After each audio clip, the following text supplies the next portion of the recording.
Bismillahirrahmanirrahim. حضرت لبابۃ الصغریٰ ام المومنین حضرت میمونہ بنت حارث کی بہن تھیں، حضرت خالد بن ولید سیف اللہ کی والدہ۔ ان کا تعلق قبیلہ قیس بن ایلان سے تھا۔ سلسلہ نسب یہ ہے: لبابہ صغریٰ بنت حارث بن حزن بن بجیس بن حزم بن روبہ یا زویبہ بن عبداللہ بن حلال بن عامر بن صعصع بن معاویہ بن بکر بن حوازن بن منصور بن اقرمہ بن خصفہ بن قیس ایلان۔ والدہ کا نام ہند بنت عوف بن زہیر بن حارث بن حارثہ الحمیریہ تھا۔ ان کی شادی ولید بن مغیرہ مخزومی سے ہوئی۔ ان کے صلب سے باختلاف روایت ان کے 7 یا 10 یا 13 بیٹے اور 2 بیٹیاں پیدا ہوئیں۔ ان میں سے 3 بیٹوں خالد، ولید اور ہشام اور دونوں بیٹیوں فاطمہ اور فاختہ کو اسلام قبولنے کی سعادت نصیب ہوئی۔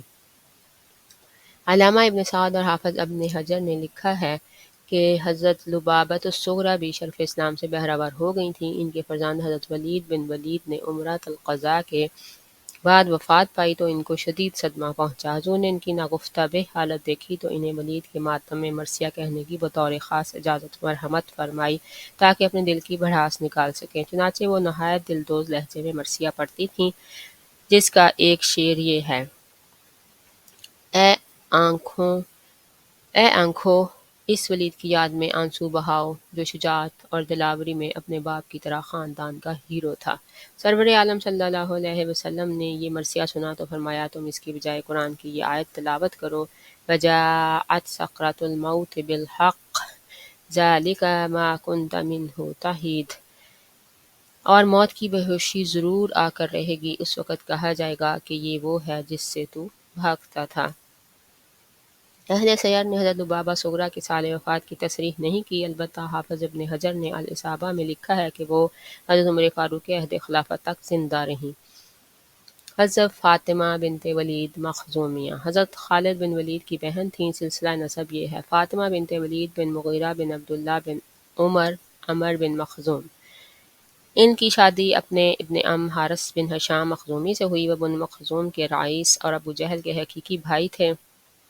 دونوں میاں بیوی فتح مکہ کے دن سعادت اندوز اسلام ہوئے اور رحمت عالم صلی اللہ علیہ وسلم کی بیعت کی۔ سال وفات کے بارے میں کتب سیر خاموش ہیں۔ حضرت فاختہ بنت ولید بعض روایتوں میں ان کا نام ناجیہ آیا ہے۔ یہ بھی خالد سیف اللہ کی بہن تھیں۔ ان کی شادی صفوان بن امیہ حجمی سے ہوئی تھی۔ وہ حضرت فاختہ فتح مکہ کے دن قریش کی دوسری خواتین کے ساتھ مشرف با اسلام ہو گئیں، لیکن ان کے شوہر نے غزوہ طائف کے چند دن بعد اسلام قبول کیا۔ موطا امام مالک میں ہے کہ حضور نے ان کے نکاح کی تجدید نہیں فرمائی۔ مزید حالات معلوم نہیں ہوئے۔ حضرت صفیہ بنت خطاب ادویہ حضرت عمر فاروق کی بہن تھیں۔ سلسلہ نسب یہ ہے: صفیہ بنت خطاب بن نفیل بن عبد العزیٰ بن رباح بن کرت بن زراح بن عدی بن لعی بن غالب بن فہر شرف اسلام و صحابیت سے بہرہ ہوئیں۔ ان کی شادی مشہور صحابی حضرت قدامہ بن مظعون سے ہوئی، جن کی صلب سے ایک لڑکی رملہ پیدا ہوئی۔ سال وفات کا پتہ نہیں چلتا۔ حضرت سلافہ بنت سعید بعض روایتوں میں ان کا نام سلامہ بھی آیا ہے۔ کتب سیر میں ان کا سلسلہ نسب بیان نہیں کیا گیا۔ مولوی شاہ معین الدین احمد ندوی مرحوم نے مہاجرین حصہ دوم میں لکھا ہے کہ یہ قبیلہ بنو عمرو سے تھیں۔ مخدوم محمد ہاشم سندھی نے اپنی کتاب بذل القوت میں ان کو انصاریہ اوسیہ لکھا ہے۔ ان دونوں روایتوں کو ملا کر پڑھنے سے معلوم ہوتا ہے کہ وہ مدینہ کی رہنے والی تھیں اور قبیلہ اوس کے خاندان بنی عمرو بن عوف سے تعلق رکھتی تھیں۔ ان کی شادی مکہ کے مشہور دشمن اسلام رئیس طلحہ بن ابی طلحہ عبداللہ عبدری مقتول احد سے ہوئی۔ اس کی صلب سے عثمان بن طلحہ کلید بردار کعبہ پیدا ہوئے۔ عثمان نے مکہ سے چند ماہ پہلے اسلام قبول کر لیا۔ فتح مکہ کے بعد سرور عالم صلی اللہ علیہ وسلم کے جلوہ میں خانہ کعبہ میں داخل ہوئے۔ اس وقت کلید برداری کے منصب پر یہی فائز تھے۔ حضور نے ان سے کعبہ کی کنجی طلب کی۔ انہوں نے گھر جا کر ماں سے کنجی طلب کی تو انہوں نے دینے سے انکار کر دیا۔ غالباً اس وقت تک مسلمان نہیں ہوئی تھیں، مگر حضرت عثمان نے زبردستی ان سے کنجی لے لی اور حضور کی خدمت میں پیش کر دی۔ حضور نے اپنے دست مبارک سے کعبہ کا دروازہ کھولا اور اندر تشریف لے گئے۔ چند دن بعد یا بروایت دیگر تطہیر کعبہ کے بعد آپ نے کنجی حضرت عثمان کو واپس کر دی اور فرمایا کہ جو شخص اس کو تم سے چھینے گا وہ ظالم ہوگا۔ کہا جاتا ہے کہ اس موقع پر حضرت عثمان کی والدہ سلافہ نے فوراً اسلام قبول کر لیا اور شرف صحابیت سے بھی بہرہ ہوئیں۔ ایک روایت یہ بھی ہے کہ سلافہ نے کنجی دینے سے انکار کیا تھا، اس لیے حضور کو خیال آیا کہ کنجی عثمان کو واپس نہ دی جائے۔ مبادہ ان کی والد پھر ضد کر بیٹھے۔ اس پر یہ آیت نازل ہوئی، ان اللہ یامرکم ان تعدوا الامانات الی اہلھا، بے شک اللہ تمہیں حکم دیتا ہے کہ تم امانتیں ان کے مالکوں کو واپس کر دو۔ چنانچہ حضور نے کنجی حضرت عثمان کو واپس دے دی، جس کا یہ اثر ہوا کہ ان کی والدہ سعادت اندوز اسلام ہو گئیں۔ حضرت فاطمہ بنت اسود، ان کا تعلق قریش کے مقتدر خاندان بنو مخزوم سے تھا۔ فتح مکہ کے موقع پر ان سے چوری کی لغزش سرزد ہو گئی۔ باختلاف روایت انہوں نے کسی کا زیور چوری کر لیا یا حضور کے کاشانہ اقدس سے ایک چادر چرا لی اور وہ پکڑی گئیں۔ بنو مخزوم کے لوگ گھبرائے ہوئے حب النبی حضرت اسامہ بن زید کے پاس پہنچے اور ان سے درخواست کی کہ وہ رسول اللہ صلی اللہ علیہ وآلہ وسلم کی خدمت میں اس خاتون کی سفارش کریں۔ حضرت اسامہ نے ان کی یہ بات مان لی اور حضور سے التجا کی کہ وہ اس خاتون سے رعایت فرمائیں۔ ان کی بات سن کر سرور عالم صلی اللہ علیہ وسلم کے روئے انور پر تقدر کے آثار پیدا ہوئے اور آپ نے فرمایا، کیا تم مجھ سے اللہ تعالیٰ کی قائم کی ہوئی حدود کے بارے میں رعایت کی گفتگو کرتے ہو؟ حضور کا ارشاد سن کر حضرت اسامہ لرز اٹھے اور عرض کیا، یا رسول اللہ، میرے ماں باپ آپ پر قربان، میرے لیے مغفرت طلب فرمائیے۔ شام ہوئی تو حضور خطبہ دینے کے لیے کھڑے ہوئے اور اللہ تعالیٰ کی حمد و ثنا کے بعد فرمایا، اما بعد، پہلے لوگ اس وجہ سے ہلاک ہوئے کہ جب ان میں کوئی شریف، معزز یا امیر آدمی چوری کرتا تو اس کو چھوڑ دیتے، اور جب ان میں سے کوئی کمزور، معمولی آدمی چوری کرتا تو اس پر حد قائم کرتے۔ قسم اس ذات کی کہ جس کے قبضہ قدرت میں محمد کی جان ہے، اگر فاطمہ بنت محمد بھی چوری کرتی تو میں اس کا ہاتھ کاٹ دیتا۔ چنانچہ فاطمہ بنت اسود مخزومیہ پر حد جاری کی گئی اور ان کا ہاتھ کاٹ دیا گیا۔ اس واقعہ کے بعد ان کی زندگی میں یکسر انقلاب آ گیا اور انہوں نے توبہ کو نہایت پرہیزگاری اور استقامت کے ساتھ نبھایا۔ ام المومنین حضرت عائشہ صدیقہ فرماتی ہیں کہ اس کے بعد وہ کبھی کبھی آیا کرتی تھیں اور میں ان کی حاجت رسول اللہ صلی اللہ علیہ وسلم کے سامنے پیش کیا کرتی تھی۔ مزید حالات کا پتہ نہیں چلتا۔ حضرت سلمہ بنت سلمہ انصاریہ اوس کے خاندان بنو حارثہ سے تھی۔ نسب نامہ یہ ہے، سلمہ بنت سلمہ بن خالد بن عدی۔ مشہور صحابی حضرت سلمہ بن سلامہ بن بقش بن زغبتہ بن زعور ابن عبد الاشہل انصاری کی والدہ تھی۔ ان کو شرف صحابیت حاصل ہے۔ حضرت ام عبداللہ اہلیہ حذیفہ بن قیس سہمی، یہ حذیفہ بن قیس سہمی کی اہلیہ تھیں۔ ان کے صلب سے مشہور صحابی حضرت ابو حذیفہ عبداللہ بن حذیفہ سہمی پیدا ہوئے جو سابقون الاولون میں سے ہیں۔ حضرت ام عبداللہ بھی شرف اسلام و صحابیت سے بہرہ ہوئیں۔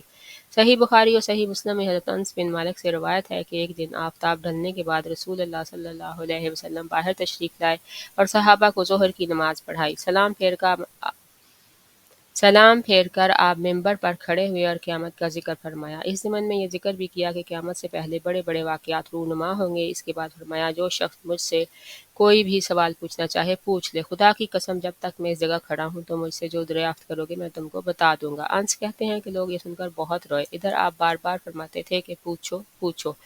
آخر عبداللہ بن حذیفہ کھڑے ہوئے اور پوچھا، یا رسول اللہ، میرے والد کون ہیں؟ فرمایا، تیرے والد حذیفہ ہیں۔ ابن شہاب اپنی اسناد سے بیان کرتے ہیں کہ عبداللہ بن حذیفہ کی والدہ نے عبداللہ سے کہا کہ تجھ جیسی نالائق اولاد میں نے نہیں دیکھی، تیرے پاس اس کی کیا ضمانت تھی کہ تیری ماں نے زمانہ جاہلیت کی عورتوں کی طرح کوئی ناشایاں حرکت نہیں کی؟ اگر کہیں ایسا ہوا ہوتا تو آج سب لوگوں کے سامنے اپنی ماں کو رسوا کر دیا ہوتا۔ عبداللہ بن حذیفہ نے کہا، خدا کی قسم اگر آپ مجھے کسی حبشی غلام کی بھی اولاد قرار دیتے تو میں اپنے آپ کو اسی کی اولاد سمجھ لیتا۔ اس روایت سے ثابت ہوتا ہے کہ حضرت ام عبداللہ زمانہ جاہلیت میں بھی ہمیشہ پاک دامن رہیں۔ مزید حالات معلوم نہیں ہیں۔ حضرت قتیلہ جوہینہ رضی اللہ تعالی عنہ، ان کا تعلق قبیلہ جوہینہ سے تھا۔